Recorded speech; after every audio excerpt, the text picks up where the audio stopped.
We are going to get to this upcoming geopolitical shockwave. You're calling it the most significant development in international finance since 1971, when I was born.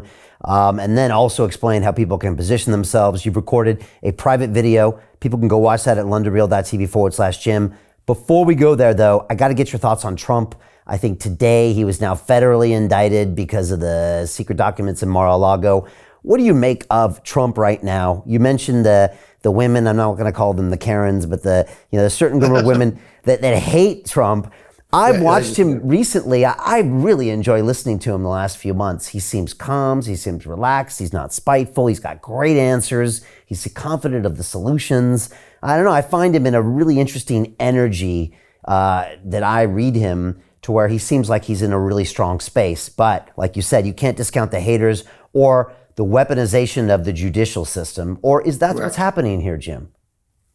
It's exactly what's happening. And I have, I'm fortunate. I have a huge, global network of correspondents. They're not, commentators or TV anchors or whatever, but they're just people I keep in touch with. And because I love that I was talking about cognitive diversity, you and not, ethnic or racial diversity, but brain power, working on different wavelengths in different areas of expertise, and correspond with engineers and guy who runs a lumberyard, and just everyday people, but all over. So I put a high value on that. And one guy I've been corresponding with says, I fear for the republic, the U.S. Republic, the United States of America, but I hear all these big names, Mark Levin and all these guys, Tom Fitton, they're U.S. Analysts. They're always picking the end of the Republic. It doesn't seem to happen. He goes, are they losing credibility? And I said, the problem is, I think we might be seeing the decline of the Republic from the weaponization of the Department of Justice. When a Department of Justice controlled by one candidate indicts the other candidate, I'm like, are we in Brazil? I mean, where are we exactly? Is this Peru? And they're nice countries. I've been to all of them, but it kind of looks like, or Ukraine for that matter. Maybe we're getting more Ukrainian instead of the other way around. But it's really sad. But what I said to this guy is, you have to remember, these things take time. You can get the analysis just right. It doesn't happen overnight. If you look at the fall of the Roman Republic, not the Roman Empire, but the Roman Republic. It started in the late 2nd century BC and didn't about around 133 BC with the death of Tiberius Gracchus, and came to a final end in 44 BC with the assassination of Julius Caesar. But that was from 133 to 44. That's 90 years, 89 years, but basically 90 years.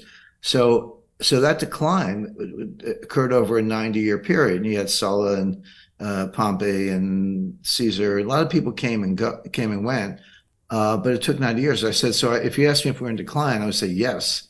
We're in a decadent period, and the Republic is under threat. But if you said it's going to happen tomorrow morning, not necessarily. I mean, it's a long grind down, and things that, by the way, Brian, the best prediction I've ever made, and I do this all the time, was August 2021. And it was in the worst part of the Afghanistan debacle, that withdrawal in which Biden and the Pentagon grossly mismanaged, unnecessary deaths, et cetera. And somebody who was quite distressed by this turned to me and says, well, what happens next? And I said, it's going to get worse. And I've been right every day ever since. I mean, I meant it. I wasn't being specific, obviously. I said it's going to get worse, but it is getting worse. So yes, I have 2 law degrees. I mean, I can be a commentator, but I took constitutional law.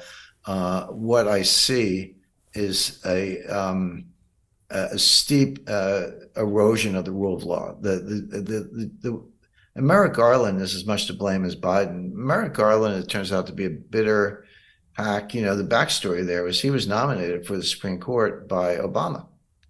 And the Republicans controlled the Senate at the time, and we had a presidential election coming up. And Mitch McConnell said, basically, we're not going to act on it. I don't know if he said that in so many words, but he said, we're not putting your guy in. We'll have an election if you win, maybe. But Trump won that 2016 election, and then they got Gorsuch and Kavanaugh and Amy Coney Barrett. Hey, do you want to profit from crypto? Then join my DeFi Academy. The Crypto DeFi Academy will help you create generational wealth. But don't take my word for it. Listen to my students. When I first got into crypto, I remember thinking to myself, I need to learn more. Brian Rose, learning crypto, learning DeFi, gotta do it. I am so grateful that I jumped in and did this. I had to break through some limiting beliefs that I can do this, that I can afford this, that I can be in this. It challenges the things that are deeply rooted within us. Joining DeFi Academy has been one of the best decisions I have made on my blockchain journey. This course was a life changer, a game changer, a huge eye-opener, coming from knowing practically nothing at the speed of the learning over 4 weeks was just fantastic. The information you provided in this class was invaluable. I feel far more confident in my next steps. You took complex concepts and made them easier to understand. What's different than so many other ones is it just doesn't tell you what to do. It actually makes you do it. This is for people who are serious about becoming traders. This is the way it should be done. I realized from this learning experience again that it is not about what you learn, but about who you learn it from. The energy was insane. I've never experienced such incredible energy on a live call. Brian Rose, you are a legend, my friend.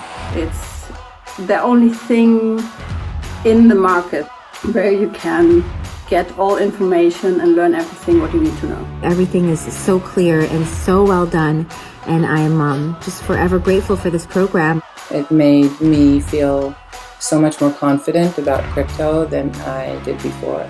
I did not anticipate how passionate I was going to become about it. This course has been like a big learning experience for me, not just in the crypto space, but just an overall balance of life. What I've learned is, how to take ownership, of my life in a way that I really hadn't before. Yeah, you can't put a price on that, really. I would recommend it to anybody, top notch. Excellence does not come cheap. So if you want excellence, you got to pay for it, but it's so worth it. Pull the trigger. That's what this course is about. You're not going to regret it, really. It's amazing. Thank you, Brian and team. So what are you waiting for? Crypto is happening now. Click the link below, submit your application, and let me mentor you on how to create generational wealth and build the decentralized financial infrastructure of the future.